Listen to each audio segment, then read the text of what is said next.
It is November 13th, 2025, and you are watching the XRP ETF Launchpad getting set. In today's update, we will break down why the price did not go up today despite this bullish news. And really, this is an example of time after time when bullish news can come out on any crypto, any stock, and you can actually see that used as a sell the news event by the market makers who actually move this market. Remember, most of this market is controlled by algorithms and bot trading, very sophisticated AI and different programs used by folks that have much more resources than us. We try to play in this game from the perspective of acquiring these assets with a long-term perspective, knowing that this could be a part of the new financial system, picking a few cryptos that might be big winners. And what we have seen without any sort of doubt, without any FUD, and a completely different reality taking place, I can tell you firsthand, experiencing the swell experience, the swellabration, getting in the room with banks and institutions. And that reality is much different than the one that we find on Main Street. And so what we've been trying to do with this platform, and what I've been doing for almost 5 years now making content, is trying to relay that message, let folks know what the best opportunities are, what am I doing to prepare, what am I doing with my business, how am I managing my investments, which platforms am I using, which assets am I buying, here's what I'm doing. And the beautiful thing is that I never thought I would be in that position, in that room, surrounded by bankers and big financial institutional players. These people are really doing it. And they're really showing up for the Ripple conference. This was not a crypto conference, once again. And so getting in the room, starting off the conference with NASDAQ, Adina Friedman showing up. And sure enough, today, the first XRP spot ETF goes live on NASDAQ. And sure enough, as anticipated, record-breaking trading volume, day one, 2025 record set. Done.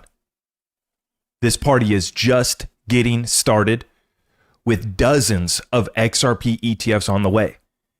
It's important to understand how these different ETFs are going to impact the price of XRP. That's what you want to know. Why did the price go down today? We're going to explain that. Why is the price going to go up to 10, 20, 50, 100, 1,000? Uh-oh. Not supposed to talk about that, are we?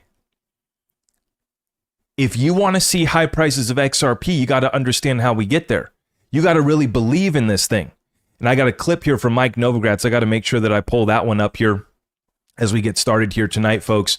This update, going to break down the XRP ETF Launchpad. It has been set. We're setting up. The forms have been set. We're pouring this thing right now. And the concrete's not dry and has not cured all the way. Okay? What I mean by that is the low it might be in, we might still have a little bit to go. But I'm going to pull up this clip here and make sure I got this one lined up for you guys here tonight. Mike Novogratz. You guys are going to love this one. But without further ado, we're going to get into the update. Please help us out by sharing the stream out far and wide. I want to get to plenty of Q&A tonight as well too. But please help us out by liking this video, sharing it out far and wide. If you're new here, subscribe and hit that notification bell. For those of you guys that are here, did you get the notification bell tonight?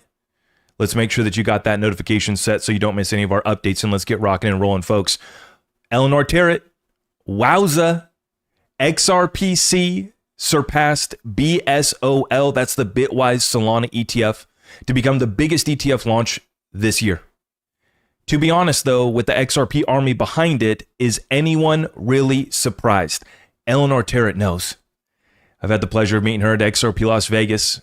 Missed her at Swell, but she was there.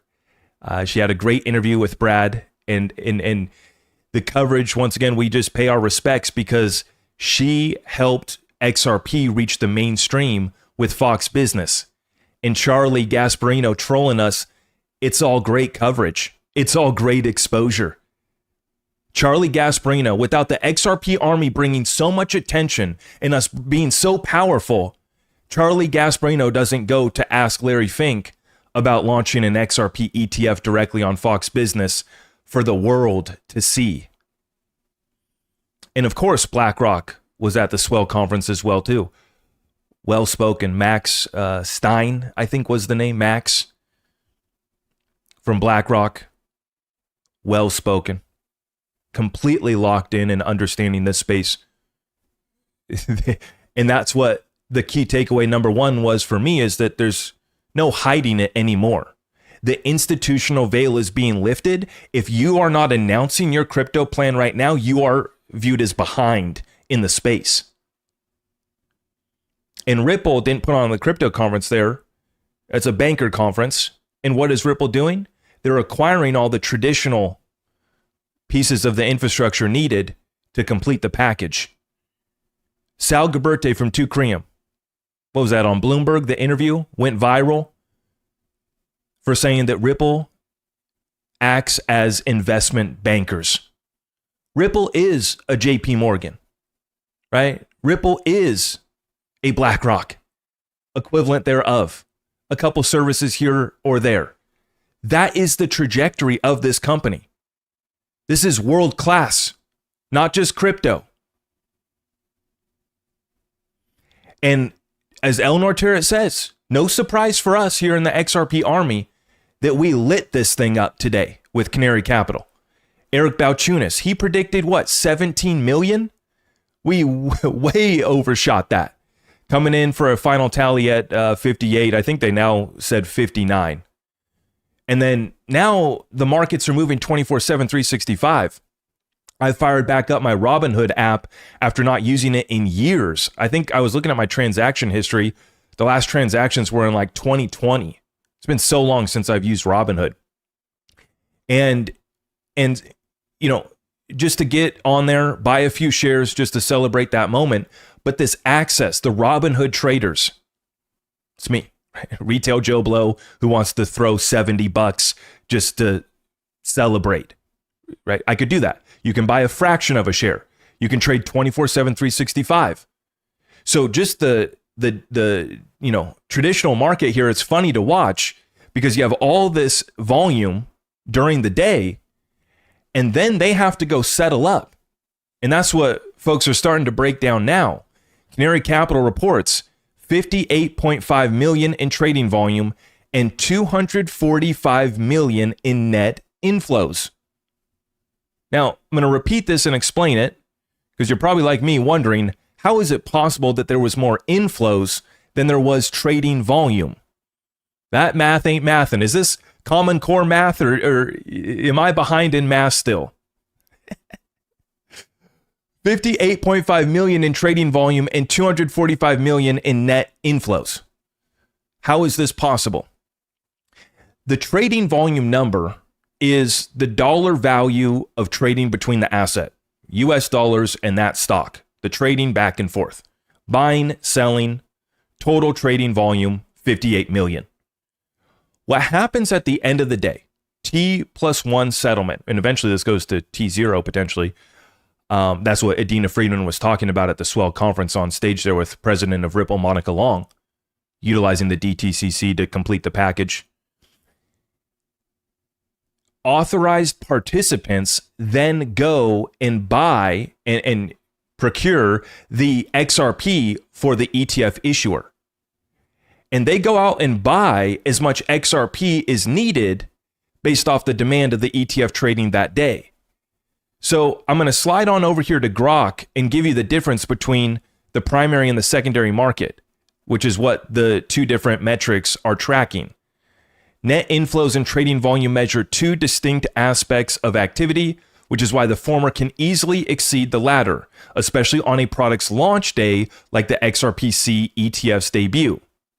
When there's a lot of demand, they need to have more inflows. They need to cover and get a lot of XRP by the dip, as I titled this morning's video, buying opportunity, you know. And the difference here is that net inflows tracks the primary market, where large institutional players called authorized participants create new ETF shares in massive blocks known as creation units. often 25,000 to 100,000. And I believe in this case, the unit is 40,000, if I'm not mistaken. So every time they want to create a new unit, they're needing 40,000 shares. And each share is backed by about 10 XRP. Right now, about. Rounding. This is usually millions of dollars each for each unit, right? Authorized participants deliver the underlying assets, in this case XRP tokens, to the ETF issuer in exchange for these new shares, effectively injecting fresh capital into the fund. This process scales up total shares available and reflects genuine investor demand, often from big funds or institutions buying in bulk off exchange, OTC. So they're taking $245 million OTC and buying with XRP's price at about 230, about 106 million XRP, give or take, depending on where they got XRP at. On the OTC market, XRP might be trading a little bit cheaper than our retail exchanges, for all we know. It's the OTC market, sometimes referred to as dark pools. It's all legitimate. It's all the acquisition, right, is done OTC, so it's not going to be seen on the public order books.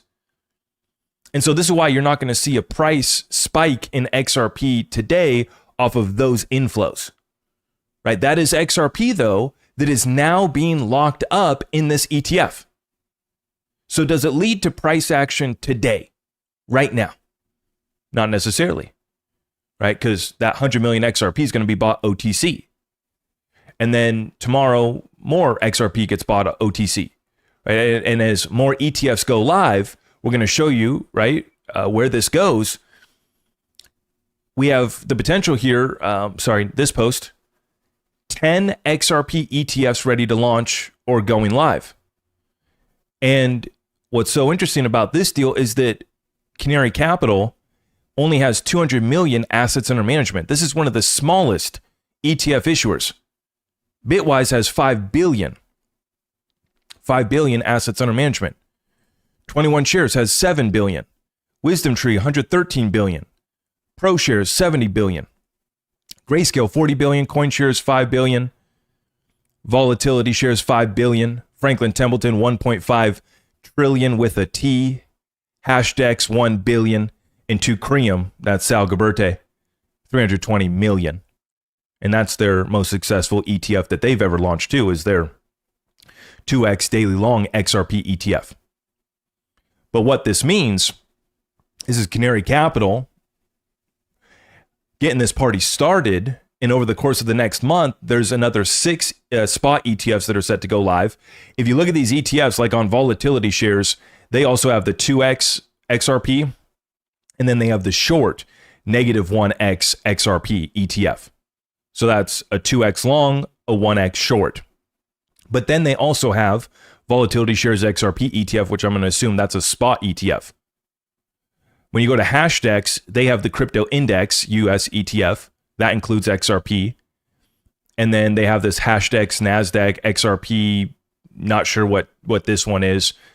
But some of these ETFs, like Sal Gaberte's Tucrium, the 2x daily long, that's not backed by physical XRP.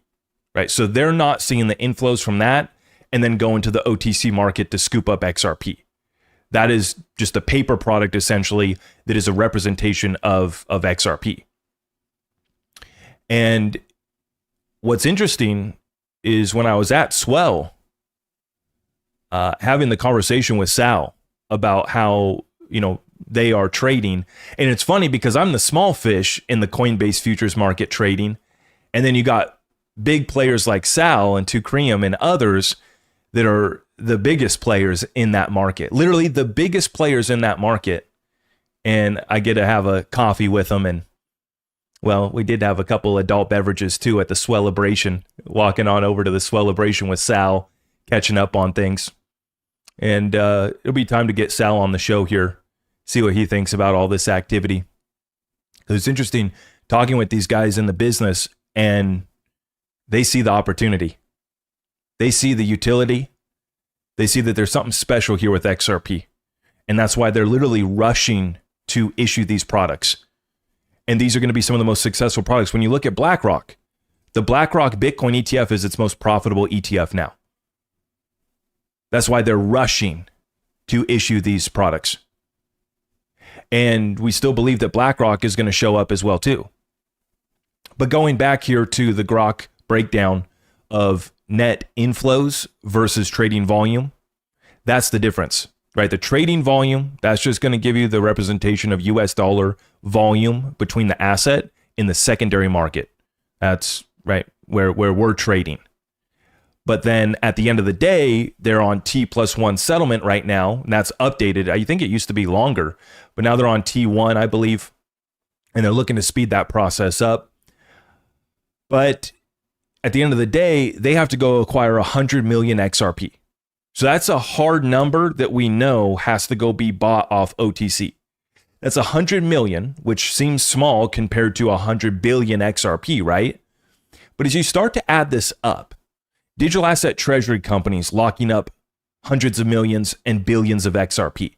Remember, Evernorth is getting started with 600 million of capital, but also $1 billion worth of XRP, which is about 300 million XRP, give or take. It was like 200 million from Ripple, 50 million from Chris Larson, maybe more. Might be a little bit more than that now. Some other people gave them some XRP.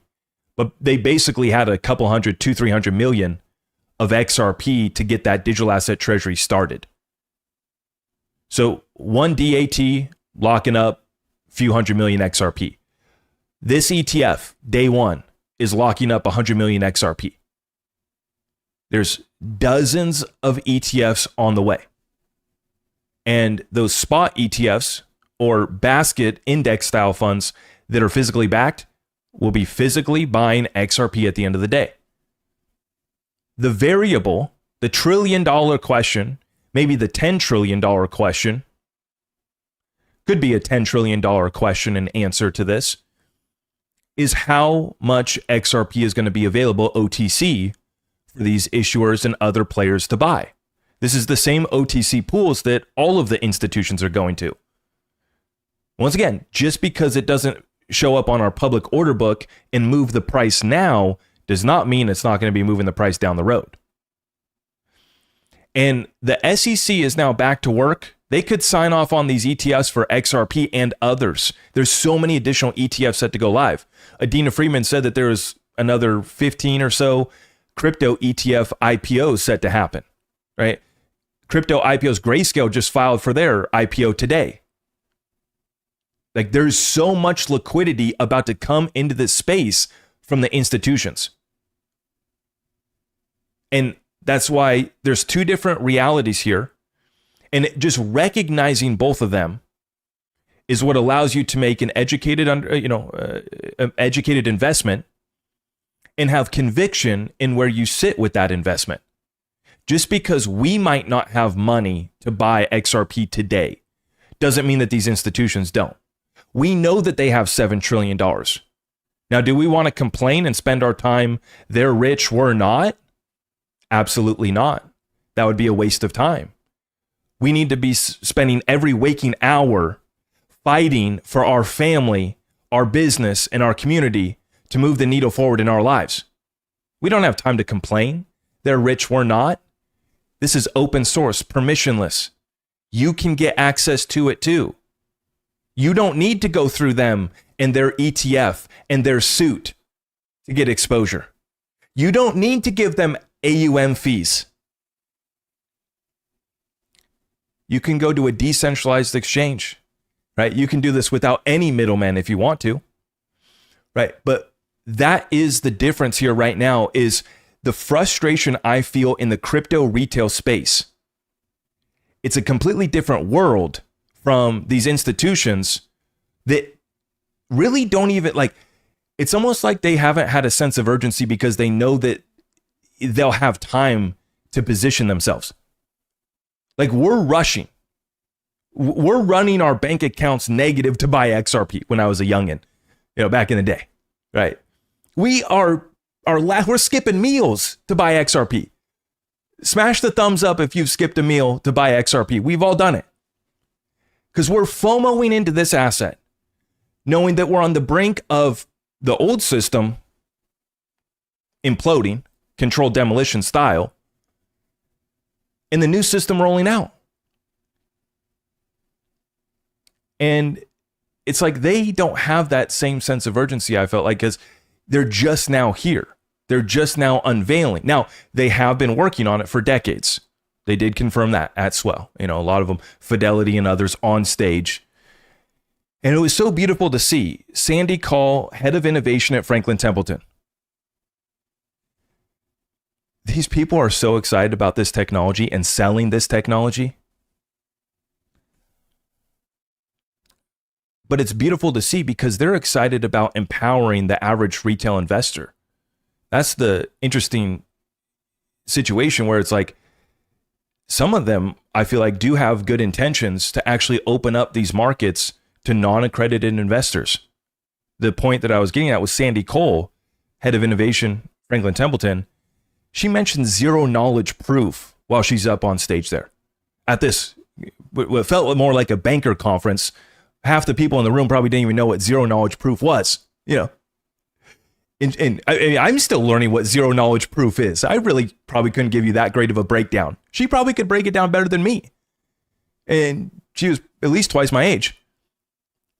But expanding on that to say that the last question from Reese Merrick from Ripple at the panel, what's your estimate on tokenizing, trillions over the next 5 years or so, and tokenization, these markets, how big are they going to get over the next 5 years? And they all said trillions. But then Sandy Cole took it a step further, saying it's not only that we're going to tokenize, it's these other new asset classes that get tokenized, that get democratized, that get more accessible, like IP rights and sports ownership are the two examples that she mentioned. And so, yeah, you're late to buying 50-cent XRP, but you're right on time for still being able to front run the institutions that are just now coming in and arriving at the party.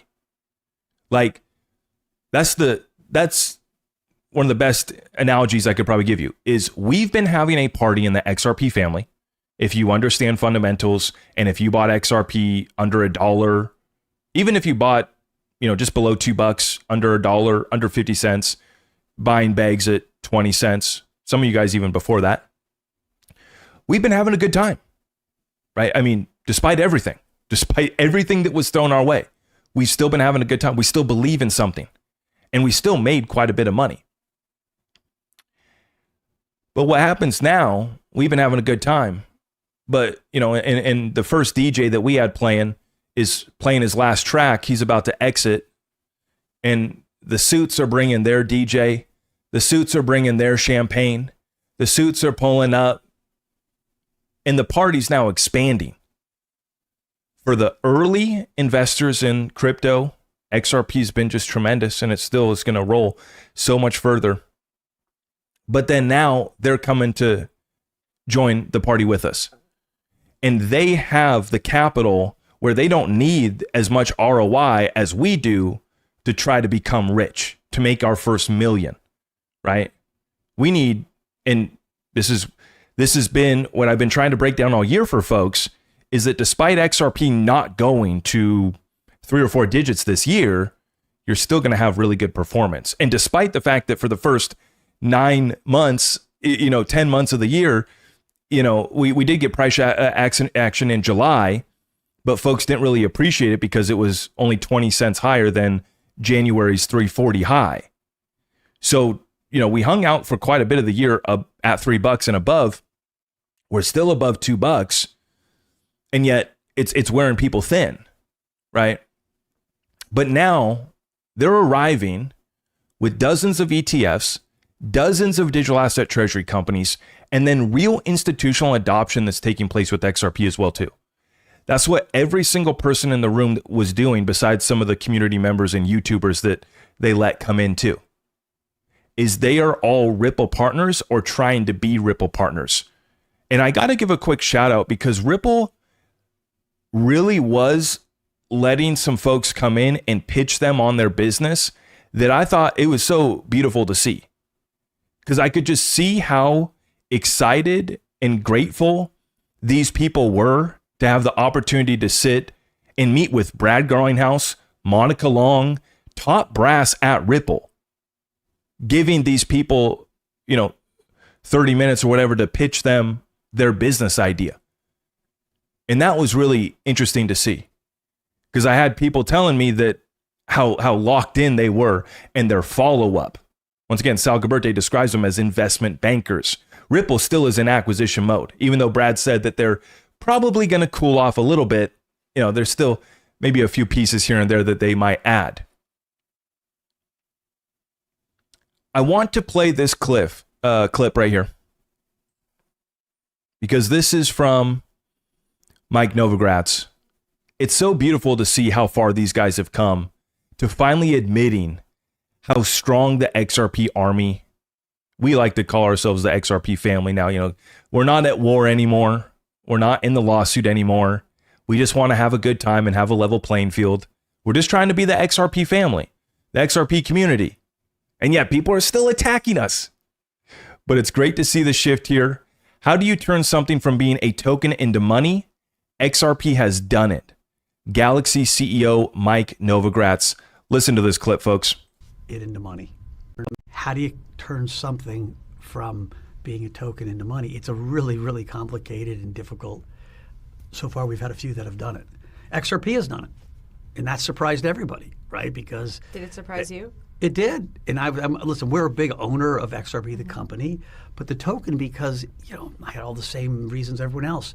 It was less decentralized. It was not a true blockchain. You can all the criticisms at XRP, it missed something important. They built a fierce community of people that believed in their narrative and turned it into money. And for them, it's money. How do you turn? And that's why we just set the record for 2025 day one volume of any ETF launch out of 900 ETFs this year. And what this does is it makes all of Wall Street wake up. Oh, crap. This XRP community isn't a joke. This isn't a meme. These guys are for real. And they have money. This is not little meme crypto bros with mommy's allowance buying pudgy fuzzy wuzzy.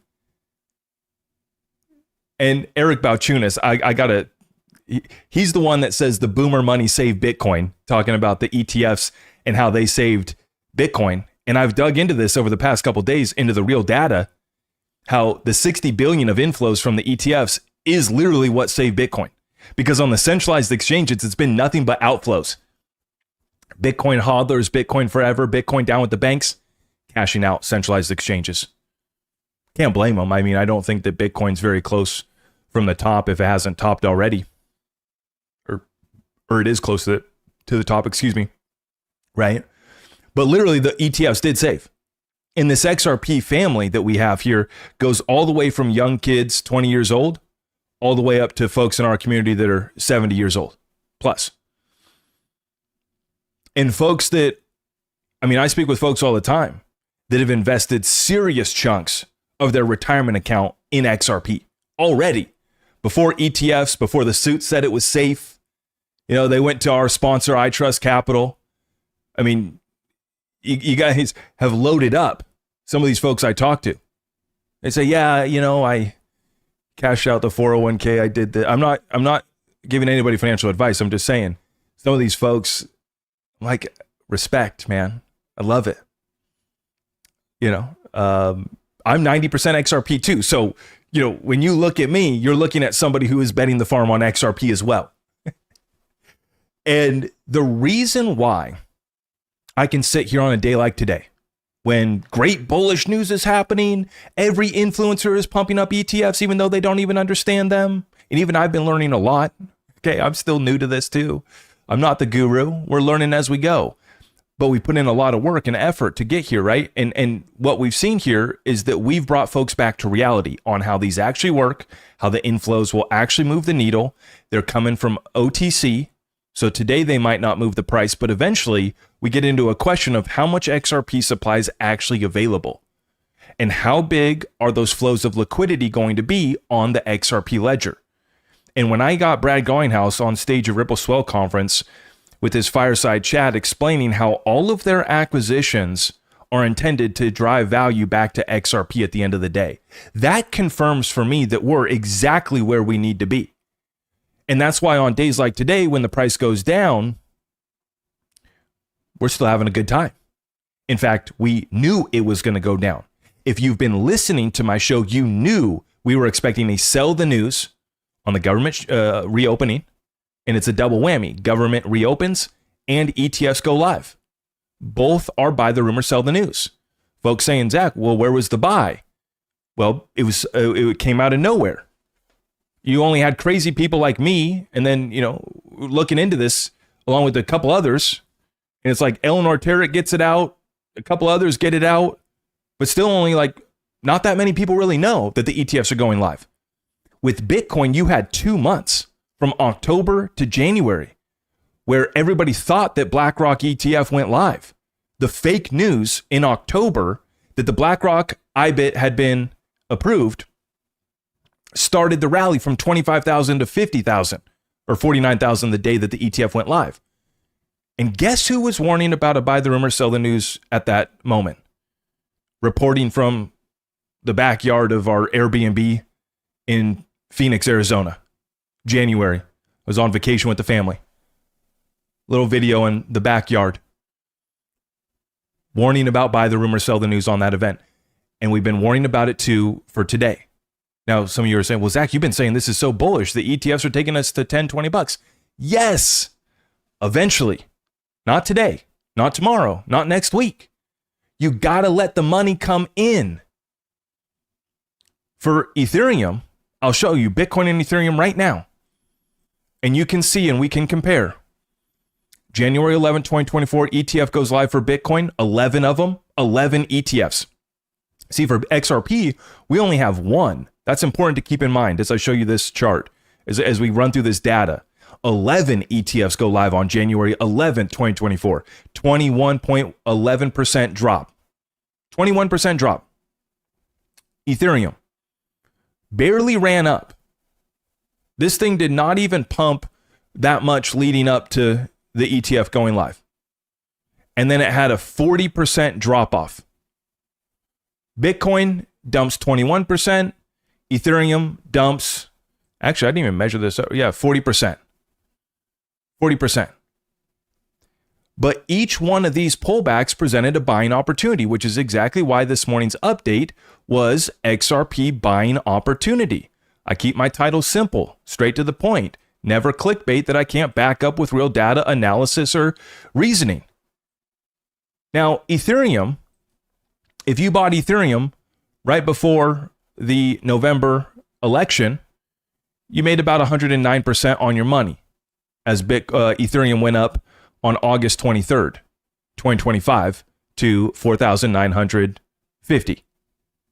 If you bought Ethereum on the pullback after its ETFs went live in July of 2024, it dumped 40%.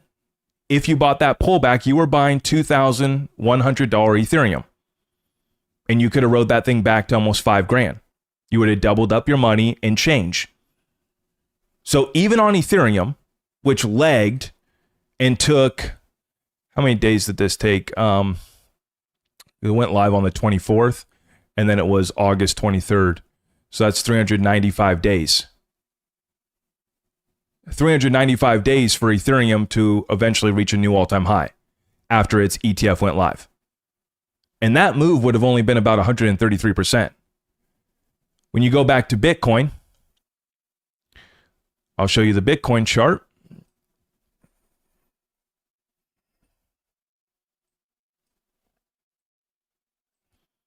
You would have had a 91% return in 2 months. Zooming in on the Bitcoin chart. 21% pullback. The low came in 13 days later, 13 days of downward action, 51 days of rally to make 91% on your money. So the sell-off after Bitcoin ETFs, the sell-off after Ethereum ETFs were absolutely beautiful buying opportunities. I mean, I don't want to say it's guaranteed. Nothing in investing in crypto is guaranteed. It's just a matter of timing. It's just a matter of timing. And this is why I say that the XRP ETF Launchpad is set. We're setting it right now. This foundation is curing. And what I mean by that is maybe the low's in, maybe we go a little bit lower. Zoomed in on the 4-hour chart on XRP. I'm going to say that at $2.58 on November 10th, that was our pre-ETF top. And so from that point down to the low of $2.27 that we hit today, that's an 11%, 11.5%, let's round up to 12% drop.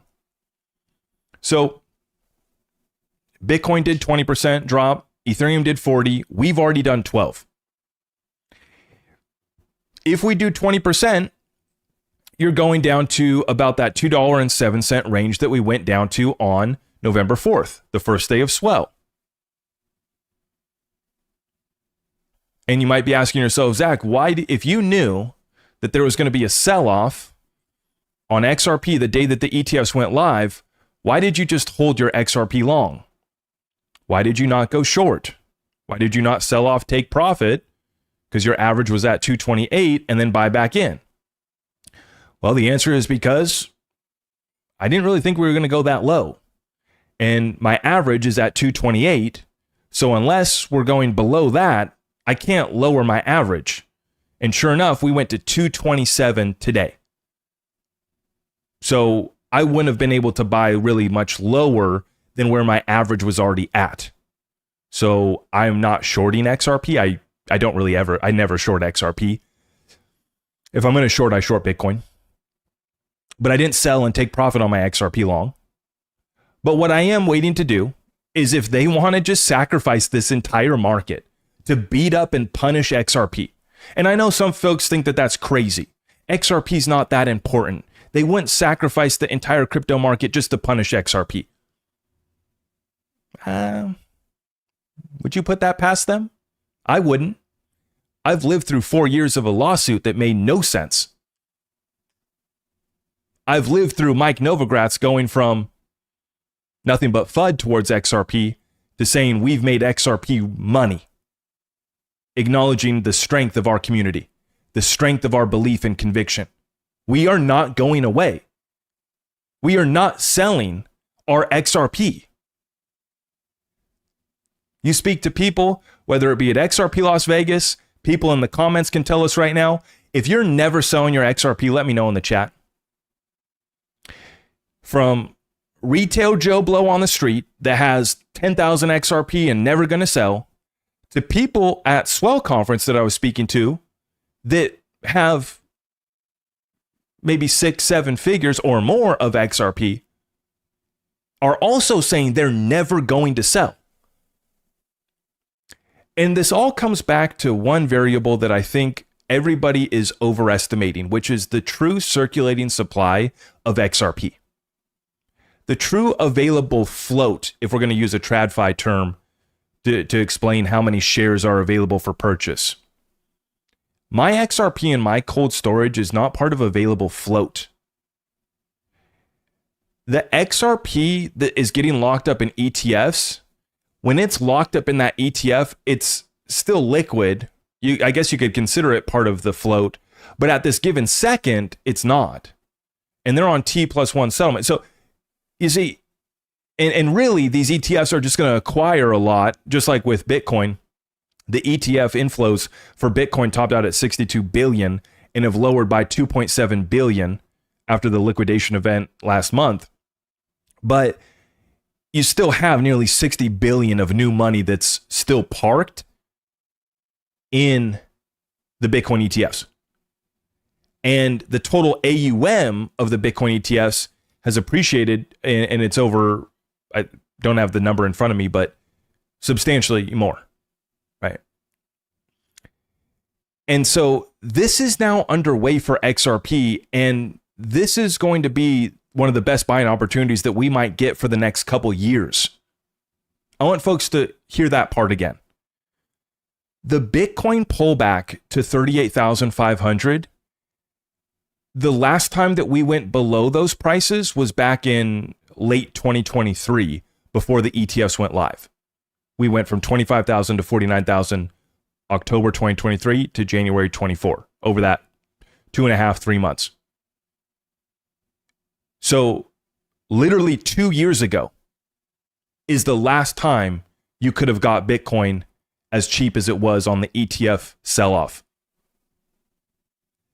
That is what's important to understand when it comes to these ETFs, on top of how far this is going to push us to the upside. Right? Now, the timing of this can be drastically reduced. There's multiple levers that can do that. The money coming in, the available float, what's Ripple going to do with the escrow? There's a couple different things to measure there, a couple different variables to watch. And we'll be watching them very closely. And so that's the big thing right now, guys, is that I don't have the exact answers on how many inflows are going to come in, under what time, and the exact price that we're going to go to. But as I said yesterday, we can conservatively predict 5 to 10 billion of inflows. We can conservatively put a 100x multiplier on that. And the time frame on that can conservatively be a year. It could take a year for 5 to 10 billion. It's not. It might take 1 month. I mean, these ETFs are going live staggered. You know, we could be at 5 billion of inflows by the end of the year. 5 billion. And if you put on the Bitcoin ETF inflows, that multiplier was 28. But that also includes the inflows on the centralized exchanges. But from a net perspective, there was more money taken out of the centralized exchanges than went in. Right? So when you look at that multiplier on the Bitcoin ETFs, it was 28. You're going to see a more dramatic one on XRP. And this is why it's not a shot to $100 or $1,000 right away. But this is what pushes us well into double digits with ease over the next 12 months. Could happen in the next month. Could happen by, January 2026, Q1. And I'm showing you the variables to watch. And the question that you have to ask is, do I have enough exposure? Because Bitcoin did about 100% after it had that pullback, right?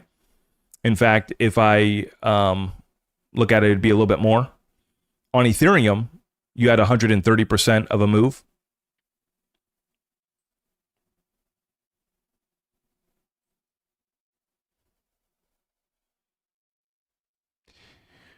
Let's measure up to 126. So you would have made 229% on Bitcoin if you bought the pullback after the ETFs.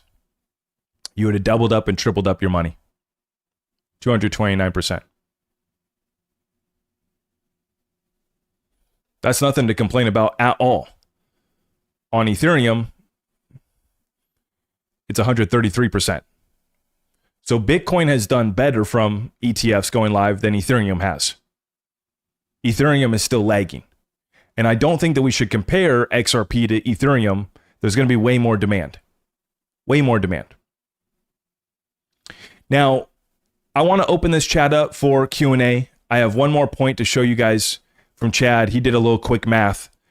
Daily average scenario, because we saw 245 million of inflows from one ETF fund, right? Canary Capital. And by the way, I wrote this down on my sticky note. In the first week of the Bitwise Solana ETF being live, it took a week, 420 million of inflows. So this Canary Capital ETF did that in 1 day. What it took Bitwise Solana 1 week to get net inflows of 420, we'll be there in 2 or 3 days potentially if this activity picks up. And because Bitwise is not going to go live with theirs till the 19th, there's no ETFs that are set to go live till the 19th Bitwise, unless the SEC signs off on them. So all the money chasing XRP ETFs is going to go into Canary Capital till the 19th. There's no other options.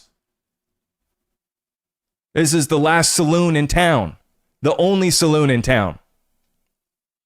And not till November 19th will Bitwise be available. And so we could see a lot more flow in here. I mean, we just broke the record for day one daily volume. We're on track to break that week one net inflow. And despite that, Solana has been moving back down. Solana hasn't even set a new all-time high this cycle. So Ethereum's lagging. Solana's lagging. Litecoin, lagging.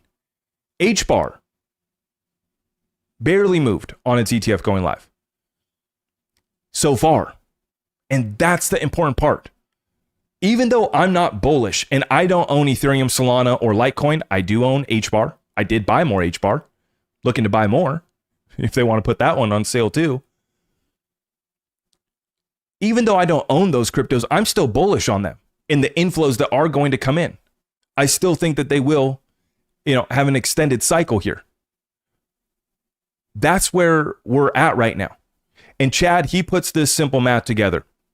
If you have 245 million inflows, one ETF times 12 ETF funds, you're at 2.9 trillion of XRP daily net inflows.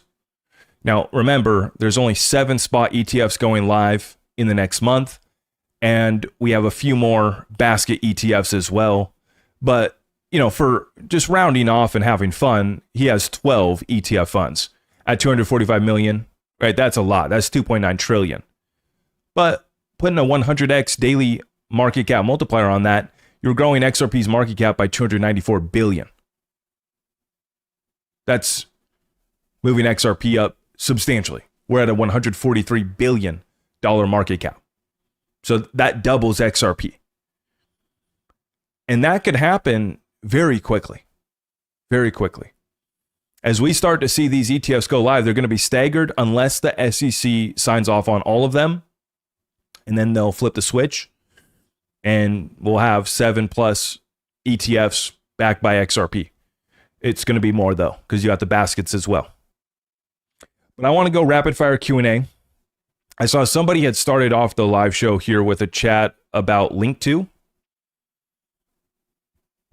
Let me get caught up on our chat here. Thank you, everybody, for stopping by. If you haven't already, please like this video.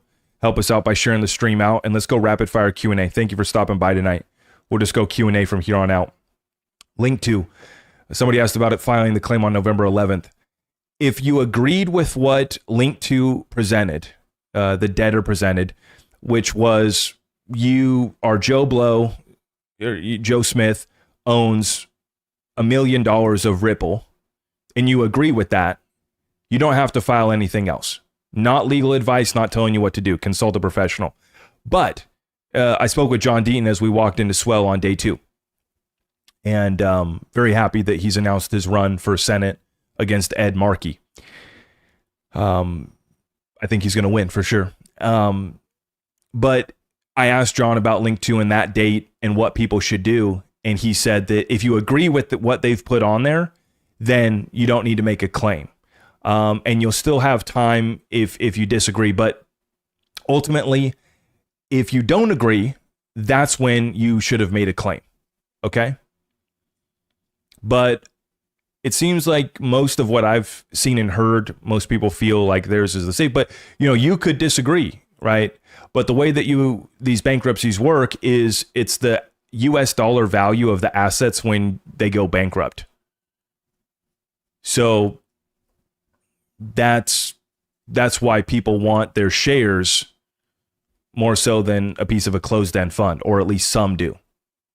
But anyways, on that Link2, the day has passed to file a claim, but speak with a legal professional on that. The good news is that John says that this bankruptcy process is moving along, and they're hoping to have it done by the first part of next year, which means less money to the lawyers, and it's going to be about a 5% haircut is what they're shooting for. So if you had $100,000 worth of Ripple equity, you're going to have $95,000 worth of a liquidation trust or a closed-end fund.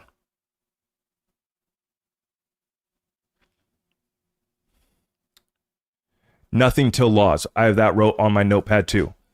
There's this sentiment in the community that XRP is not going to move till the Clarity Act passes and laws happen. And trust me, I get it. If you've been watching too much XRP content and you've wore yourself out, you might need to take a break. And I feel like some of the people in this camp are in that position where they're just upset and frustrated. And so they just want to say, oh, nothing's going to happen till laws passed. I'm tuning out. I'm not going to do anything with XRP or anything with crypto until then. You need to understand front running. One, this is how you make big money. Two, we already made big money and we're going to make a lot more by paying attention. See, we moved 600% in a year. So to say nothing happens till law is to negate and forget that we just moved 600%. And we're so ungrateful in the crypto space, 600% is not enough. And once again, I'm frustrated too. I want to see XRP go to double digits and triple digits, and I want to dream and believe that it's going to go to $1,000 and we're going to have fun and change the world. But once again, we have appreciated 600% from where we were at a year ago. We are going to appreciate another 500 to 1,000% in the next 12 months with ease, is what I'm telling you. By going to $10 to $20 in the next 12 months, base case, worst case scenario, everything goes wrong, we still do that. Maybe a lot more, maybe a lot faster. That's 500% to 1,000%. If you want to complain about other parts of life, have at it. If you're upset, your wife's mad at you, I get it, man. But don't take it out on XRP. Your poor attitude is not a reflection of XRP's fundamentals. From time to time, I like to remind folks that. I don't like to beat up on it because I get it. I have sympathy. They are lying about our economy. They're lying about inflation, so I feel you. But I just don't like to see people sit back and do nothing. Nothing happens till laws. Okay, well, we're making money. I'm living proof. I just showed folks how to dollar cost average from $3.40 down to $2.28. I've done it in real time with you guys since July. I bought the top, like some of you guys might have. I lowered my average to $2.28, and I bought and sold the whole way. So I was making money while XRP was going down, not even shorting. Buying low, selling high, buying low, selling high. Average is now down at 228. Position has expanded. So I urge caution. If you're watching too much XRP YouTube, take a break. Go touch some grass. Every time I put out a video, I'm trying to bring you guys the analysis and the update that you need. Not just because, hey, got to pump up the YouTube clicks and views. I know that won't last. If we don't really bring analysis that changes your life, your perspective, and gives you an edge, we're not going to be around. I know that if I don't evolve and expand even past XRP and being an XRP guy, that story runs short. This is why we've been educating ourselves on the broader financial markets, on stocks, on private equity. I've been studying real estate for a decade as well. I've been in business for over a decade. And so that's what I wanted to say to that note about nothing till law. No, something's going to happen before law, but law does open us up to full utility. So I'm with you on that. I'm with you on we probably don't see triple digit XRP until all laws are passed and utility is at scale. If that's what you're getting at, I'm with you. But you best believe that we're going to be making money in the meantime and educating ourselves and building our community stronger. Learning how to conduct due diligence on other investment opportunities. This story doesn't stop for me and it doesn't stop for you at XRP. You made $1 million or $1 billion off of XRP, depending on whether it goes to $10 or $1,000. Then what? Right? Let's go rapid fire Q&A. Appreciate everybody for stopping by here tonight. We got a couple folks dropping a couple super chats. I want to say thank you to that. Thank you for liking this video, sharing it out far and wide. And let's check our super chats here. Chris Cooper, thank you, sir. I know you had the link to question. Hopefully you're still around. I know we're an hour into the episode here. Thank you very much. Jason Frank, how do you see Canary Funds XRP ETFs 58 million day one volume catalyzing institutional inflows with pending ETFs and its implications for XRP in cross-border payments amid the wealth transfer? I basically broke that down for the first part of the show, right? But the short answer for those that are just coming in is that these inflows are going to lead to price action down the road. Not necessarily here today, but what we're watching in real time is OTC supply of XRP getting ate up. And Ripple can, open up the faucet if they want to let this thing run, and that would suppress the price of XRP. Do you think that Ripple wants to do that, by the way? Is Ripple incentivized to keep XRP down and low? No, I mean, maybe for some time here while things are kind of getting established, right? But eventually, at the point that we're at right now, it's time to let it breathe. It's time to let it run and build as much organic demand for the asset as possible. And so, as to the extent at which it's going to implicate XRP and cross-border payments, this is what it all comes back down to. If XRP is locked up in ETFs, it can't be used for cross-border payments. If XRP is locked up in digital asset treasuries, it can't be used for payments. If XRP is locked up in Fuzzy Wuzzy Pungy Penguin on the XRP Ledger meme coin, it can't be used in cross-border payments.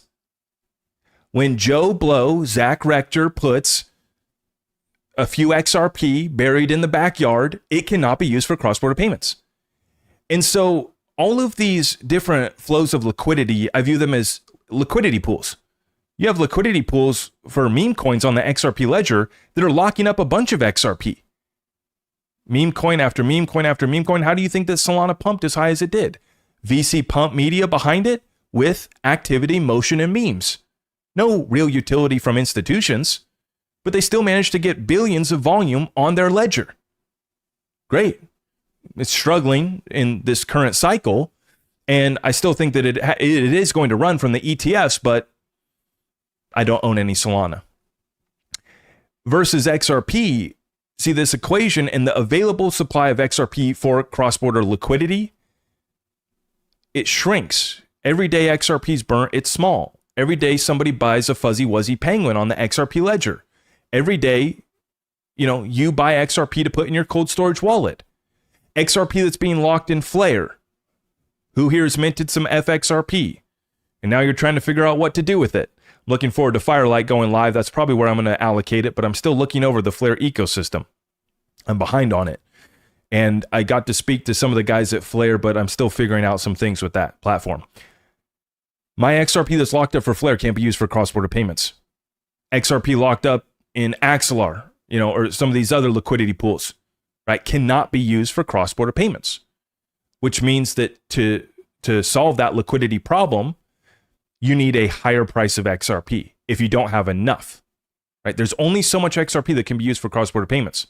And when I used to do whiteboard sessions about how is it possible for XRP to go to $10,000, I would go through those scenarios, not to say that XRP absolutely was going there, but just to run through the math on what would it take. Not looking at XRP from a market cap standpoint, but looking at the value of the liquidity pools that XRP was going to be settling. That's the difference. But to answer your question, that's going to lock up more XRP that can't be used for that. Good question, Jason Frank. Legacy rideshare, slowly then all of a sudden, exactly. Right where we're at. Paul, notification bell always set, brother. If Canary Capital ETFs is arguably the smallest of all the XRP spot ETFs going live this month, where do you think a, say, BlackRock spot ETF inflow and opening day numbers will be? Well, they're the smallest by assets under management, but because they were the first one here, they get to take advantage of that and see those inflows. So, the preceding ETFs could see, less on a couple of them, maybe more. The Canary ETF, as far as pricing, is a little bit more spendy. So I do think that we could see some folks rotate out of Canary into other cheaper ones like Bitwise. I think Canary's at about 50 basis points in a fee, and Bitwise is at 34 basis points in a fee. To me, it's just still, it's like coming from a strictly crypto background, talking about fees to own an asset goes against like everything that we came here for, right? And what we've come to know and love, right? Buying XRP, owning XRP, and not paying anybody. Maybe a small transaction fee when we bought it from the exchange or brokerage platform, right? But other than that, we move it to our cold storage, no fees. And so we're going to be comparing all the fees though, because I know that there are a lot of you guys that are looking who's going to have the best fees, who can we, trust. And I think that BlackRock is going to eat it up when they do come in, right? Even if the other ETFs have similar performance and trading volume, they're probably going to be, in the same spot there for net inflows. Even that is significant. Remember, that 58 million of trading volume was the day one record of 900 ETFs that went live this year. So we have to appreciate it might not move XRP today, but we just got all of Wall Street to go, oh crap, what's going on here? We're late to crypto. We're late to XRP and completely underexposed. I need to go fire the crypto bro quant that's sitting at that computer that hasn't told us to buy XRP yet. This is what's happening at real hedge funds. If you go watch the show Billions, that'll give you an insight of how these hedge funds really work. Somebody's getting fired because they're underexposed to XRP. Somebody's popping champagne tonight because they jumped the gun and got their ETF live before everybody else, which will be live 6 days later for Bitwise. Canary, shout out Stephen McClurg and the whole team there, might be having a good time. Somebody might be getting a raise for whoever figured out that one. This Wall Street game, getting to peer into it, speak with some of these investment bankers at Swell. Can you talk to my wife? Tell her to tune in. We've had a lot of people say that they enjoy that their wife will actually come watch my show with them. And so now we make the claim that we are saving marriages. If you watch our show with your spouse, we might be able to help you out. If that is the case, we just ask that you please smash that thumbs up for us.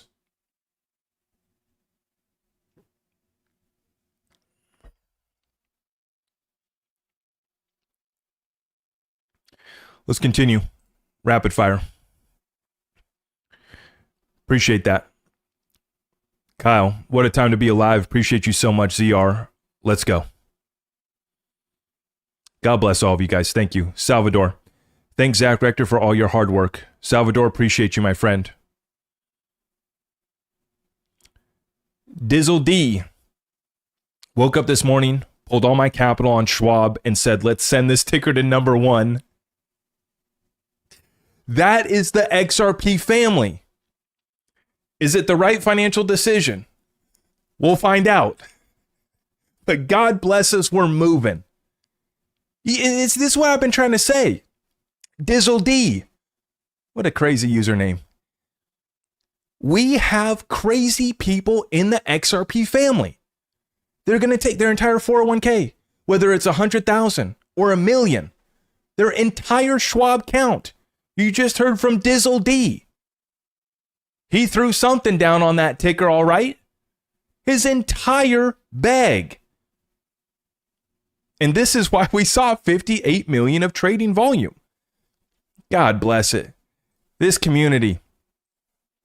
Dizzle D. Well done. Well done. May not be as fruitful as our bag of XRP at Caleb, but XRP family showing up to break records. And that's what I'm talking about. That's exactly it. That's exactly what we're doing.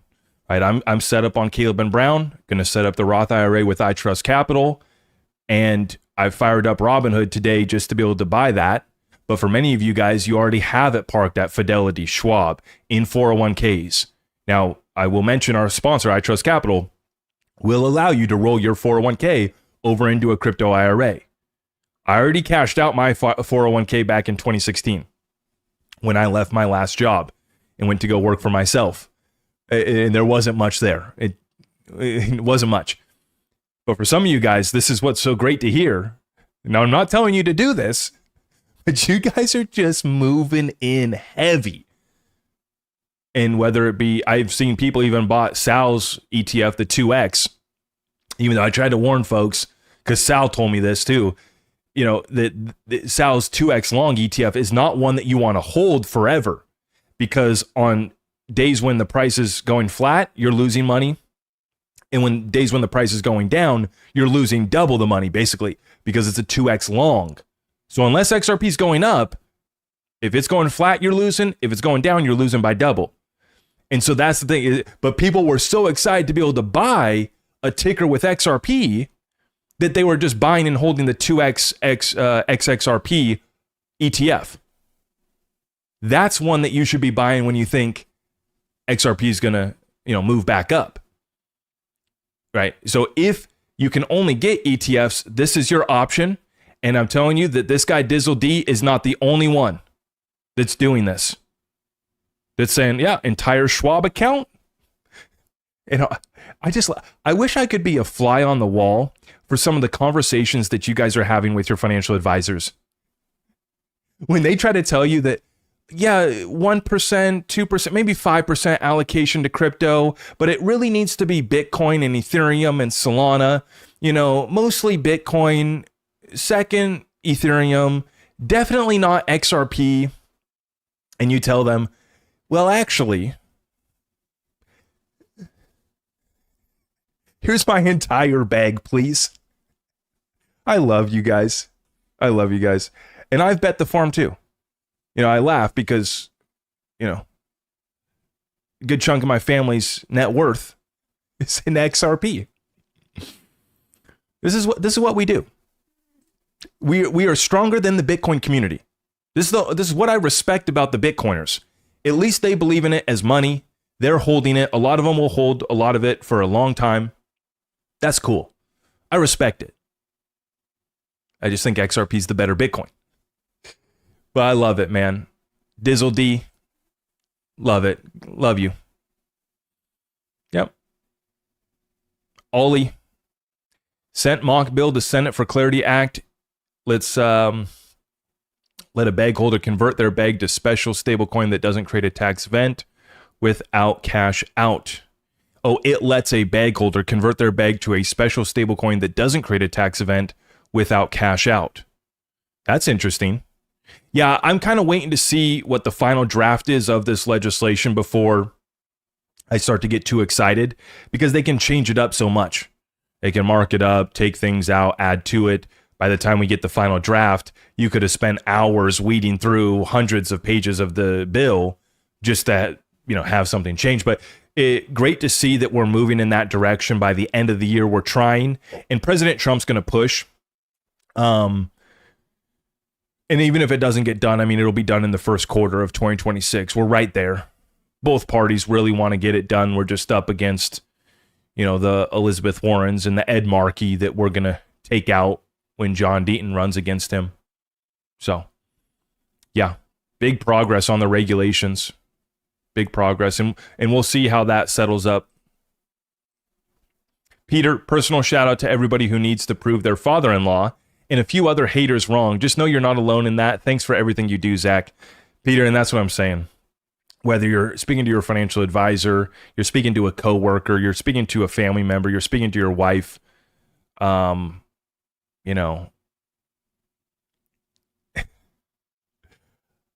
I talk about crypto all day, every day, right? So out in my daily life, nobody knows who I am besides, in my local town. I come from small town USA.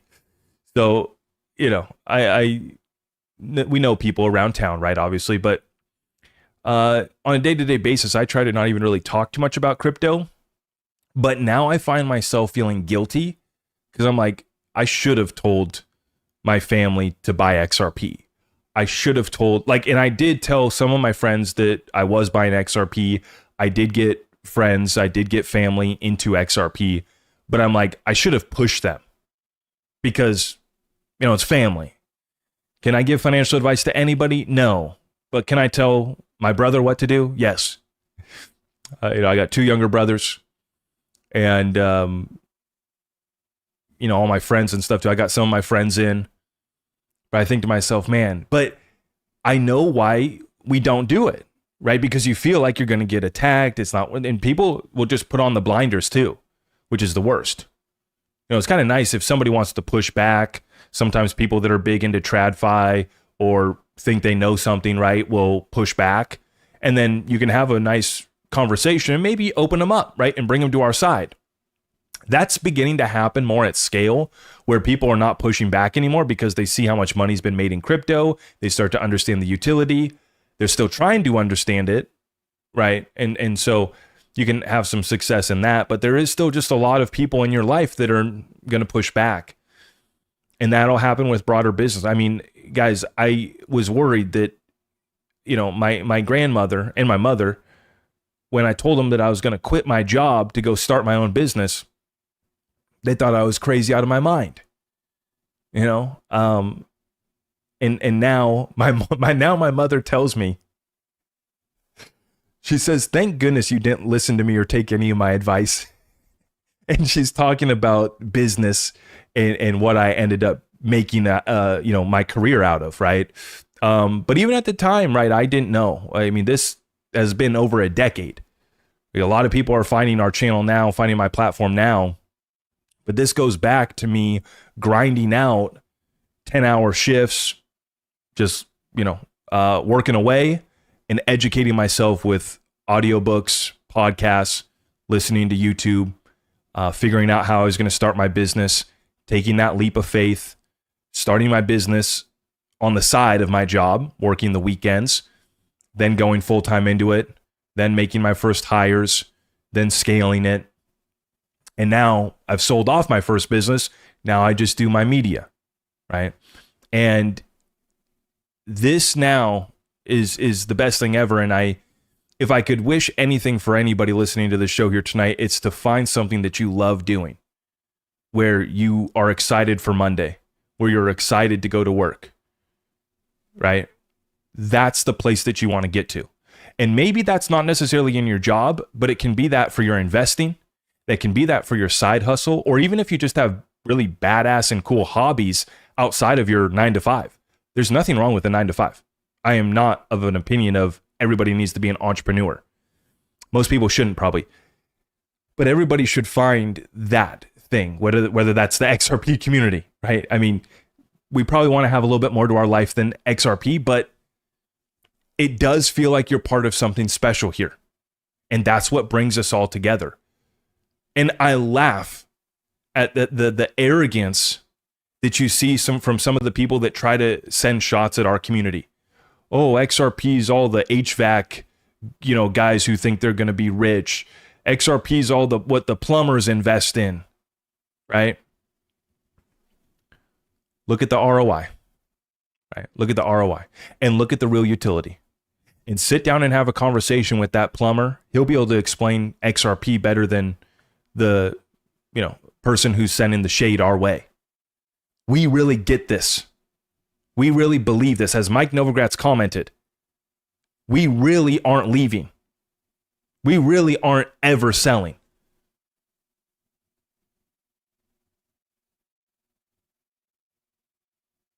And that's it right there. You're telling a great story right there, Captain Robbie, about people overhearing you. Now you're starting to get people a little bit more interested in XRP. You start to wear some XRP merch out in public, people might come up and, either admit that they're part of the XRP family, or 2, ask you, what makes you want to wear an XRP hat? Maybe they know about crypto, maybe they heard about it, but then they see you. And this is where I'm telling you, we were deemed crazy. They said that we should go to an insane asylum for believing that XRP was going to have all this utility, get all these banks and institutions. And the one thing that we haven't been proven right on yet is the big prices. Now, we've been proven on going to $3 again and now holding a floor above $2. And we will be proven right about some of these big prices as well, too. It's just a matter of taking a little bit more time here and staying liquid, staying productive, staying positive in the rest of our life. Making sure that we're grounded with our significant other, with our family, with your church, with your community.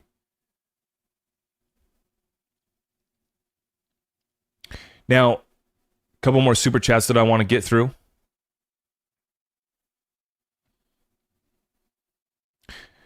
Hello, Zach. Can you address XRP as a token not being ISO compliant, but it is necessary for the rails it runs on to be compliant? Godspeed to you and yours. Yeah, great question. Thank you for the super chat. Very simple. The tokens themselves are not ISO compliant. The tokens get sent, XRP payments get sent with ISO messaging attached to it by Ripple or by other institutions. Algorand is going to make Algorand have ISO compliant messaging attached to the payment. Hedera is going to combine ISO 222 messaging to the HBAR payment. So the token itself isn't technically speaking ISO compliant, but you're sending a payment with ISO 222 messaging standard applied to it. It's a technical nuance that I really don't even take much time to explain because it's just a waste of time.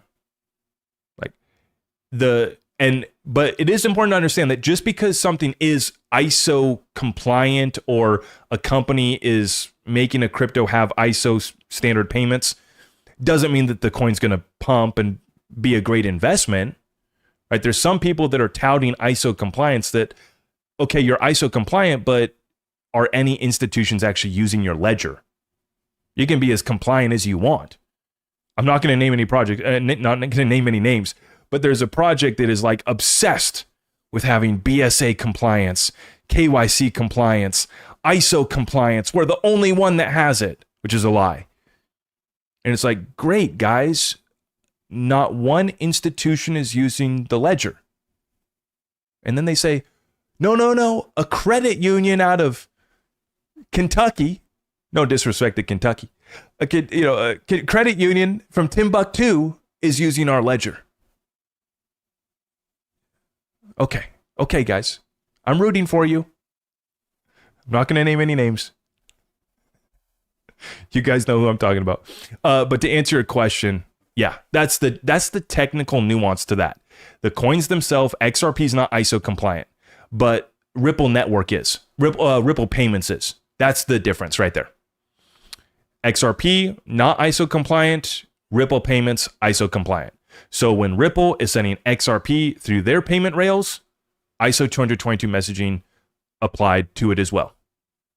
Okay? Good question, though. Eric Rasmussen. Hey, Zach, are the aliens still coming for our XRP? I wasn't able to ask you last week. I missed you being gone. Eric, yes. The aliens are here. I got to meet one of the best aliens in this reality that reveals himself to us, David Schwartz, one of the three creators of the XRP Ledger. Had the pleasure of having a conversation with him at Swell. And it was pretty surreal looking David in the eyes for 10 minutes straight, having a conversation with him. But it was really nice, really good. And I asked him, is the XRP Ledger ready for institutional adoption? And he said yes. And he really just, in simple terms, I would just say, the only thing that's stopping us from having institutional adoption at scale is the regulations. Like, institutions are here, they're exploring it, they're ready, XRP Ledger's ready for it. It's just a matter of scaling it up after regulations go live. But we're absolutely ready. Yeah. But yes, the aliens are coming. And funny enough, David has quite a bit of XRP. We know that, right? So yeah, protect your XRP from the aliens. You're going to want to keep it in institutional grade. Is this when I plug my partner, my sponsor? Yeah. Hide your XRP from the aliens by putting it into Caleb and Brown. No, all the community resources are linked up down below. You guys know that, and you know that the aliens are coming. You best believe it. Coming for your XRP, that is.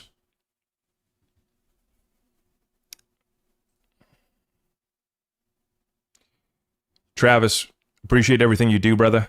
Just a question. When you point out the outflows in Bitcoin after ETF went live, thank you, said 70 weeks and price still rose. Could that be because it was transferred to cold wallets? No.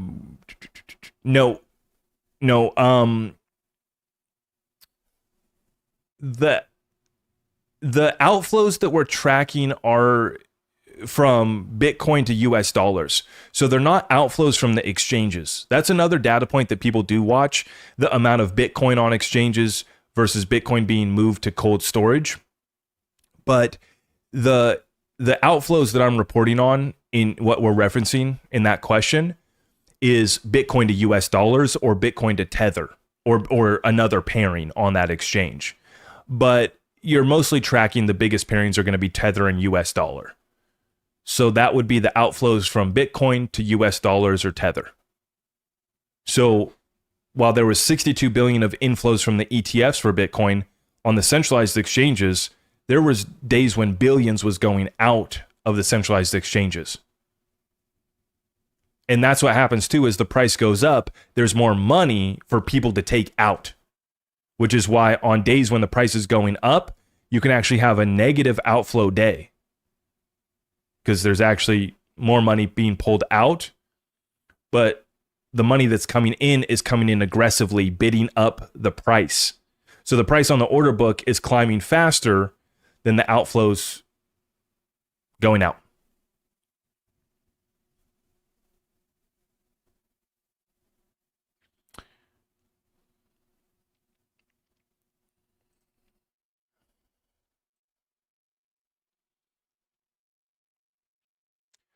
Hollis Snell, will each ETF have to wait 48 hours after launch to show price reflection?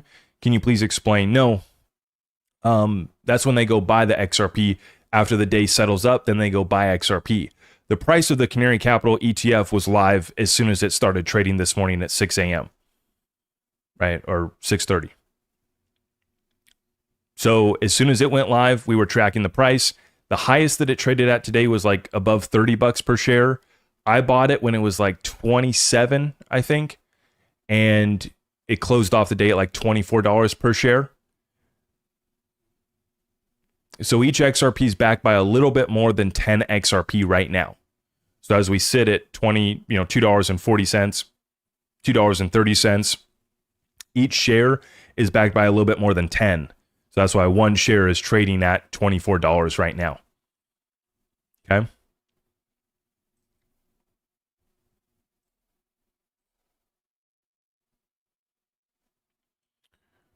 Crypto Keeper, diversifying. I've almost hit my XRP goal, so I've been focusing on pre-sales, though they can be sketchy. XCL privacy token did a 36x in the first 2 days last month. Are you looking into pre-sales? Could be a good thing. Yeah, pre-sales, there's a lot of influencers that have enriched themselves from pre-sales, to be honest with you. Because it's pretty easy to get your tokens for free to promote the project, or even just getting them at a discounted rate. And then you promote the project, and then you can build up some exit liquidity. I've never done that. That's not how I operate. But as far as just buying into pre-sales as an opportunity, to me, I don't take many of those teams serious, just to be honest with you. Like, a lot of them are not going to follow through with what they're talking about building. This crypto space, I've learned that it's very difficult to trust people. And so people can have a good story and a good pitch, and it can pump. People can have a terrible pitch and a bad story, and you might think it's not going to be worth anything, and it'll still pump. Meme coins pump. So, if you can get in on one and you got, tipped off of a project going live, and you can do that, sure. But you really have to be kind of in the in crowd. Otherwise, you're doing pre-sales that are being marketed like publicly. The real money, basically, the real money in pre-sales is being in the cabal.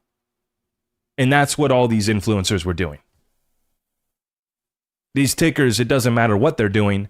If you have the right influencers that are going to push them, It's just easy. And that's why they were minting them on Solana, is because Solana had that activity and that motion. And so it was easy to just extract out a few $1 million worth of liquidity with a half-assed launch, if not more. I mean, Solana memes would run to tens of millions and even hundreds of millions of dollars. That doesn't mean that they pulled out $100 million. That means that they had a few million that they could probably extract. So for me, I'm not all that interested in pre-sales. I'm not really interested in new tokens at this point, unless it's for a very specific new utility. You know, I saw somebody, another TikTok XRP hater, and he said, if XRP is so great, if it's such a great opportunity being a bridge currency, why has nobody else done it? And at first you might think, well, that's a good point. You know, if it is so important, why is nobody else doing it? If it was going to be such a great opportunity, why are not other people doing it? Well, in my opinion, it's because everybody knows that they can't compete with XRP and Ripple. As Mike Novogratz said, it's the belief from the community that it's money that makes it money. I mean, the US dollars in our wallet might as well be a meme coin issued by our treasury. I mean, it's the belief that it represents $1 of value, which is why it represents $1 of value. And so, yeah, I'm sitting out most pre-sales. Not to say that there's not money to be made there, but it's not really my game.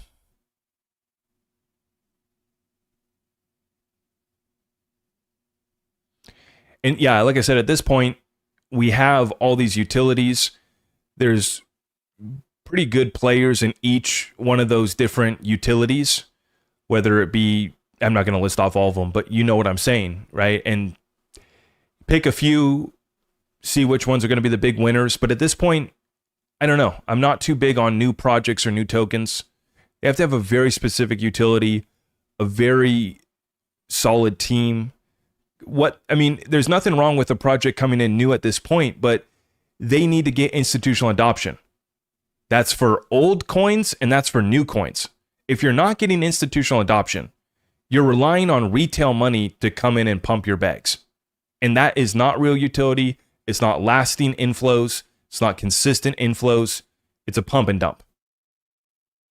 Relying on retail money. Versus if somebody launches a new token, but they're going to get a bunch of institutional adoption, I'd love to buy that. Right.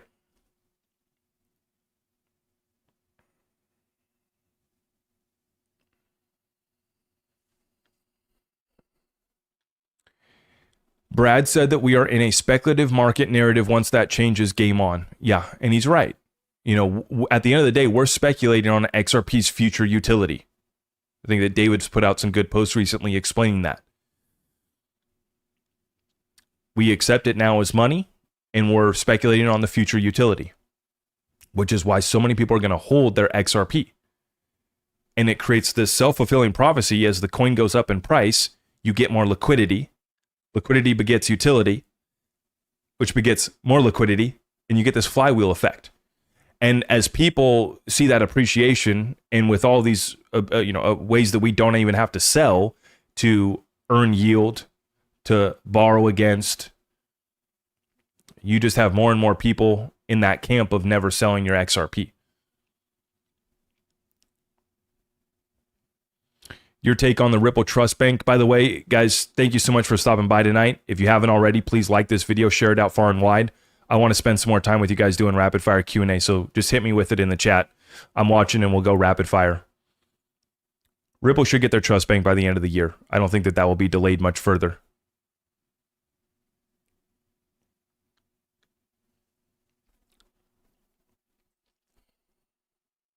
Frank, Zach, I have heard these terms more and more. Fractionalization, liquidity, and global settlements. What are your thoughts about this? Thanks, man. Fractionalization is just like I mentioned, Sandy Call from Franklin Templeton mentioned fractionalized ownership of IP rights or sports ownership, right? So right now, they're cutting up stocks without even tokenizing them Robinhood's doing that, where you can buy half of a share, right? That's fractionalized share ownership. So that's happening now. It expands through tokenization. Your other question was liquidity and global settlements. So Swift settles, actually Swift does the messaging and then the settlement has to be done by the clearinghouses. But Swift moves about 5 to 6 trillion on a daily basis. ACI worldwide, I think, is 14 trillion on a daily basis. The clearinghouse in the United States of America is 2 trillion on a daily basis.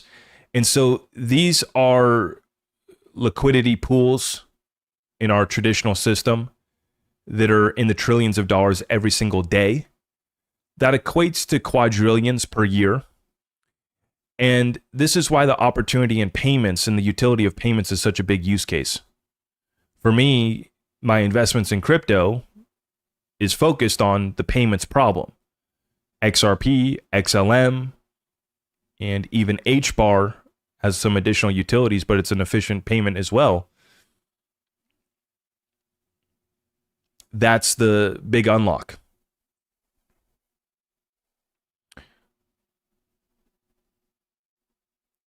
Now, one more to elaborate a little bit further on that super chat, Frank Kerr, thank you.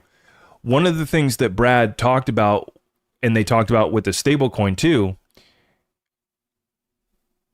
is, sorry, I just got a message. Building out liquidity. You mentioned liquidity and global settlement. To answer liquidity, we really have learned, how much it's taken for Ripple to build this out, build out this network of centralized exchanges, OTC desk. And obviously they had to rely on other people sometimes for custody solutions. They had to rely on other stablecoins. They were doing 20% of the volume on USDC. So what Ripple's been doing lately is they've been building out liquidity for RLUSD, expanding it onto centralized exchanges. Other platforms are going to start to use it as collateral. Obviously, they're going to have Ripple Prime now. Hidden Road is the prime brokerage platform that settles up 3 trillion per year. All of that collateral is now going to be backed with RLUSD, right? So all of this liquidity is being built out for RLUSD on top of the liquidity that XRP already has. But this is why the number 2 takeaway from Ripple Swell for me was RLUSD being the biggest on-ramp to the XRP ledger, because RLUSD liquidity right now is not anything crazy. It's expanding rapidly and growing faster than Tether did. It reached $1 billion in market cap in about 9 months, not even a year, much faster than Tether. But we have a long ways to go. And that liquidity is coming to the XRP ledger. That's why it's one of the dumbest things when people say that RLUSD is going to replace XRP. RLUSD is on the XRP ledger. Unless you're suggesting that RLUSD on Ethereum is going to surpass RLUSD on the XRP ledger forever.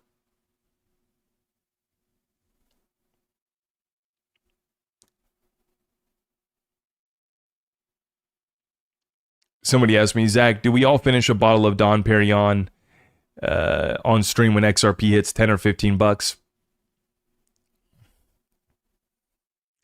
I'll still be drinking my cheap adult beverage at that point, but you're welcome to pop that. You pop that for me. It's like I say, I'm going to let you guys get the yacht.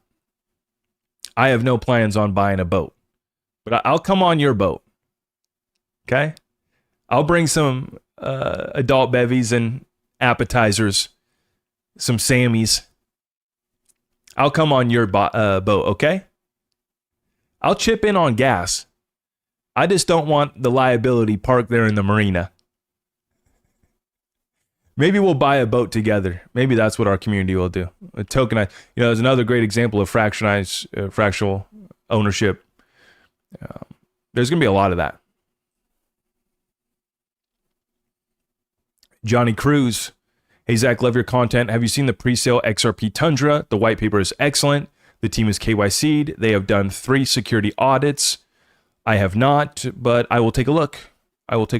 Yeah, I'm glad to see more people coming to the XRP ledger. Big fan. Dizzle D. On the F Advanced Com, what is this? What language are you speaking, Dizzle D? I have 2 different Schwab accounts in April, and I told my advisor I'm taking back the IRA, moving most of it out into XRP. He was frantically trying to stop me. Imagine his face as I capitulated it all into XRPC. I love it. I love it. Dizzle D, love it. I want to see that. If somebody could record that, that'd be great. Watching the XRP family go in to tell their financial advisor they're going all in XRP.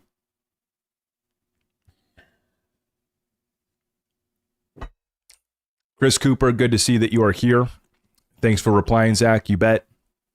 Yeah, I got your question there.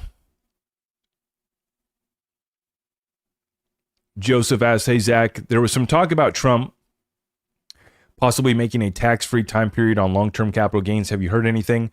We'll wait to see what comes in the final draft bill on clarity. We're going to wait to see what Trump gets done. You know, we just have high expectations. We're holding the faith, and we want to see Trump and our government move along faster. But between the shutdown and everything, it's, you know, DC moves at its own pace. But we are remaining hopeful that they're going to drastically reduce our taxes on that, capital gains, etc.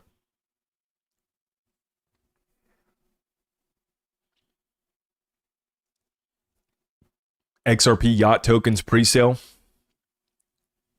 Oh no, Shane, what do you think about that? It could be pretty fun. Chart Zach, check it out. Okay, looks like we are dumping. Uh-oh. Are you guys being dramatic? Ooh, 97,000.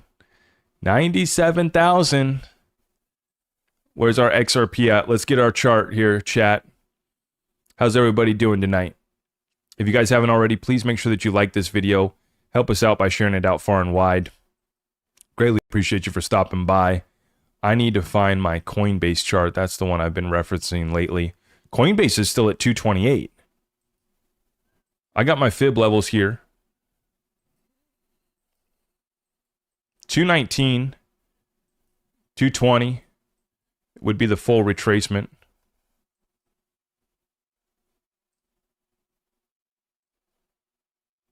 Four-hour chart. Got the fib levels here. So updating this right now, we just had a quick wick down to 224. Okay, that was a quick one. Let's go to the 15-minute chart. What was that move? Like 5 minutes long? Yeah, it's literally 15 minutes. Zoomed in here on the XRP chart. The 702 fib sits at 234. Like I mentioned earlier, I was hoping that we held that. We have broken through. Full retracement would be back to the 219 low that we just hit. 20% drop off the ETF launch would be a drop down to 207. And so I'm a buyer below 220 again, adding to my XRP long position. Not selling, just holding it. My average is at 228 where we sit at right now. XRP on the 15-minute chart, back tested 224. If you don't have your orders set, you're not going to get them in.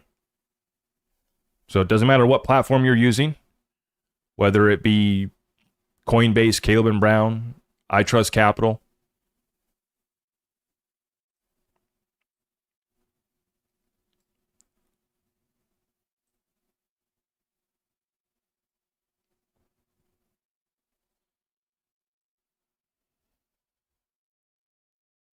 $228 right now. Looks like some volatility coming in here on XRP. Premium. Trying to have volume. Let's turn on volume. Yeah, we got a volume spike. A little quick wick in the middle. Who did that? Who pushed down? Was that Binance? Let me go to CoinGlass. How much you want to bet it was Binance?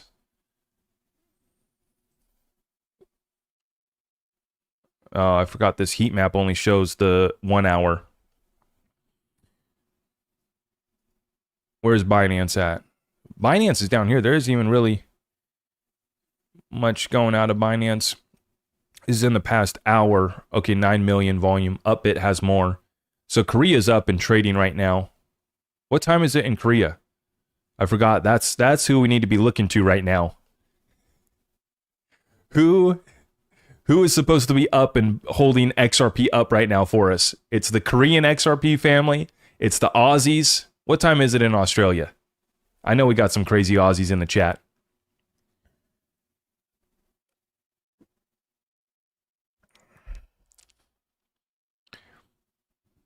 And this is actually the feedback that I got from Jim from Caleb and Brown on the month of October. Despite the market being down, we just had so many people buying the dip with conviction, right? So many new people coming in, taking advantage of their platform and their services. And the feedback that he got from me is, your community has conviction. Your community was buying the dip.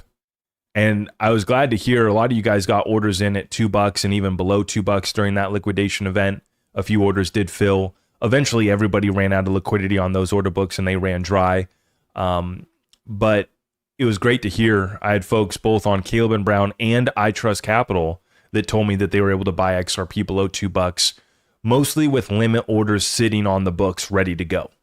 That's the big thing. And that's the nice thing about Caleb and Brown is they give you one of the best opportunities at actually selling your assets, whether it be XRP or something else, because they have so many different liquidity venues that they can go through. Versus if you're just on Coinbase, you're going only to the Coinbase order book. And I think, maybe I'll have to make some more videos on this too, just taking it back to the basics on some of this stuff, because there's still so many people that are new to this game and don't understand this. I say, Zach, why do you have, you have assets on these platforms, 3-4 different platforms, you got orders sitting on all of them. And it's because I want to give myself the best opportunity to see those orders actually go through and execute. I also want to reduce my counterparty risk. I want to do different things on these exchanges. The XRP and other cryptos that I have on Caleb and Brown, that's what I'm going to be cashing out. Going into real estate. The XRP that I have on Uphold, I'm going to be selling off into RLUSD, start to earn 5% on my RLUSD on Uphold. Right? Uphold offers that, Caleb and Brown doesn't. And so that's why, you have a couple different ones. On Coinbase, I have very little XRP, but that's where I trade my XRP futures. And I have my XRP long position over there. I have orders on the XRP Ledger DEX, XRP to RLUSD. And so I'm setting myself up on DEXs, centralized exchanges, brokerage platforms. And like I said, I'm planning on doing a Roth IRA next year. I'll set it up with Mark Kohler's law firm, KKOS, and then we'll launch that on I Trust Capital. Get some more exposure to crypto over there.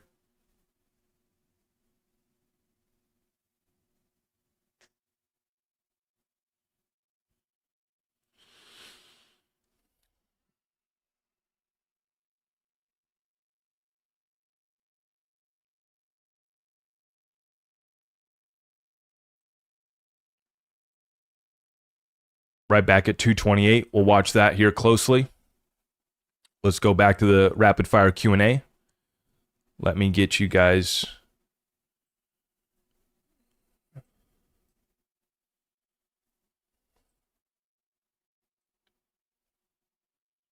Look, if you just look here at this 5-minute chart, I never look at the 5-minute chart other than when you get that volume spike and a quick move. You literally had minutes to buy XRP sub $2.25. This thing was right back up. This little wick right here. I mean, I'd have to pull up the 1-minute chart to see that thing.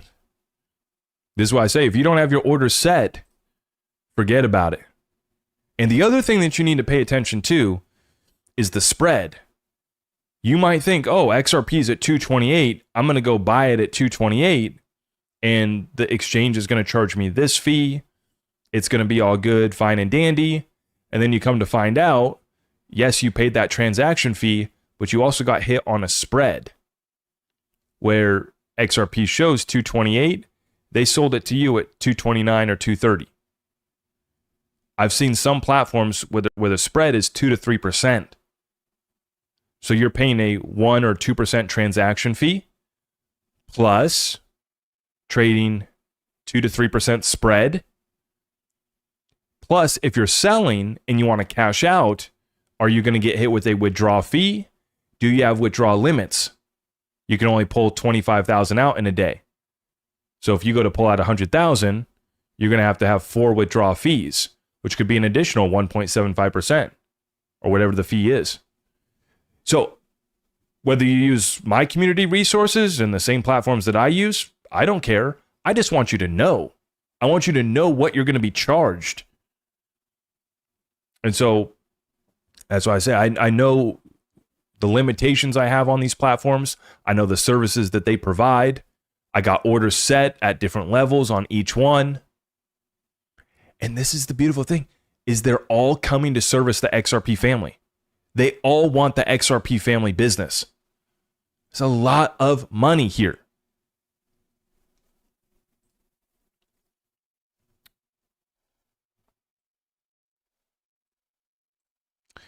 We got Rob coming in here. Hi, Zach. Tell us more about 5% on Uphold. Thanks for all you do. Yeah, so right now, I think that there's about 4 or 5% that you can earn on your RLUSD. You might have to be at a membership tier. I don't know the full details on that. But last I checked, you could make about 4 or 5% on your RLUSD.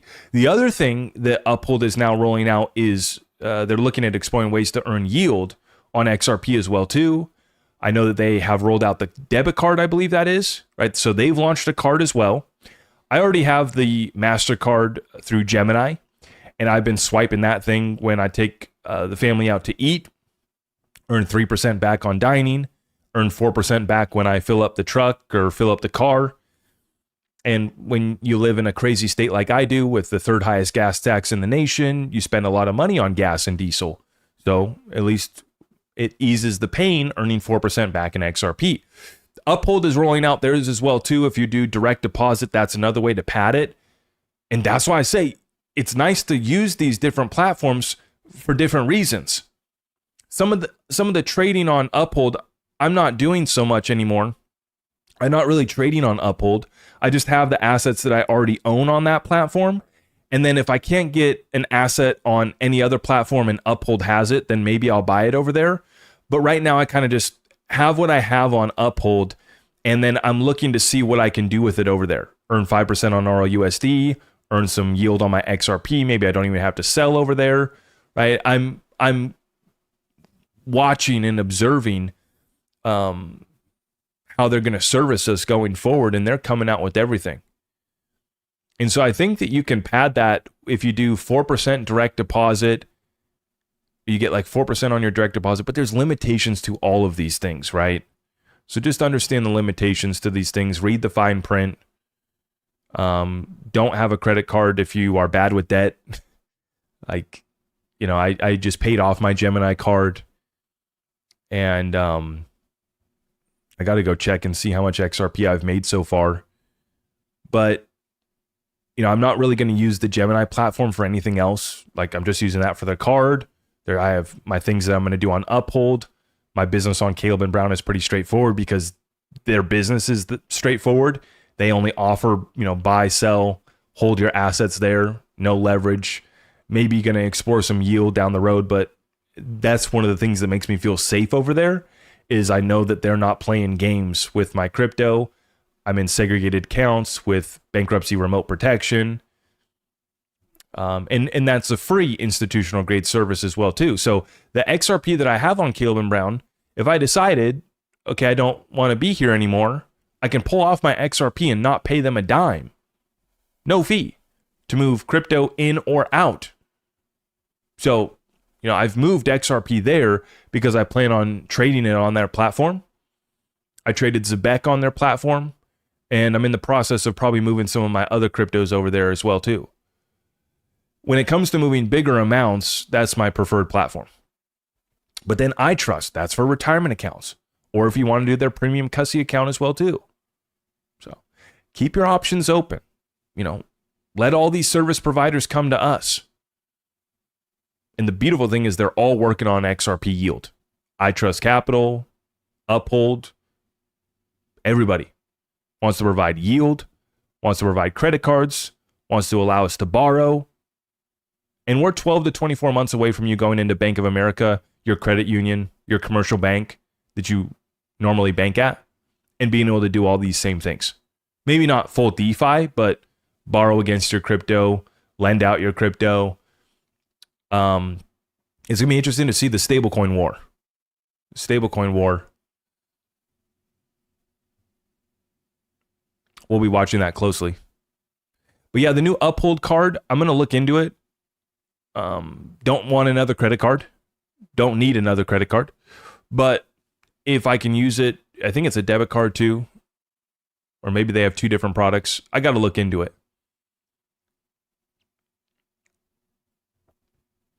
I would not leave my assets on exchanges. I lost a bunch of it on Voyager a few years back.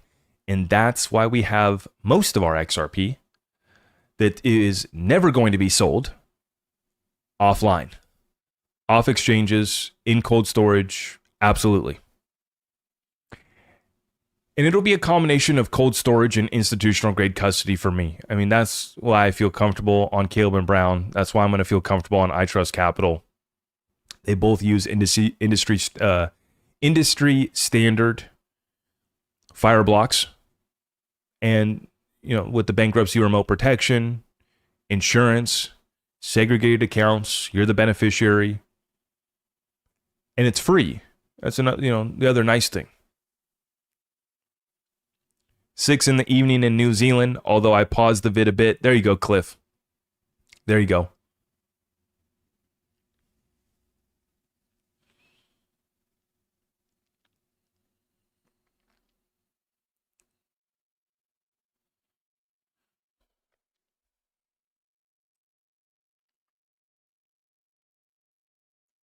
Uphold is a debit card. There you go. You can spend fiat or you can spend crypto. That's cool. I don't really care to spend XRP right now. I mean, I guess that's not necessarily true. I would spend it, like if I could just go buy the real estate that I want to buy, I would do that. Ideally, though, what I'm waiting for is just putting my XRP up as collateral to go buy the real estate. That's what I'm looking to do. I want to get into real estate for the tax advantages. It's probably the most tax preferred asset out there. Great asset for building generational wealth. And I love real estate. I love property. I love that game. It's a lot of fun for me. And so plan on going into that in a major way. And ideally, I'd be able to just not even have to sell my XRP, borrow against it, put it up as collateral to go buy the properties. So that's the plan.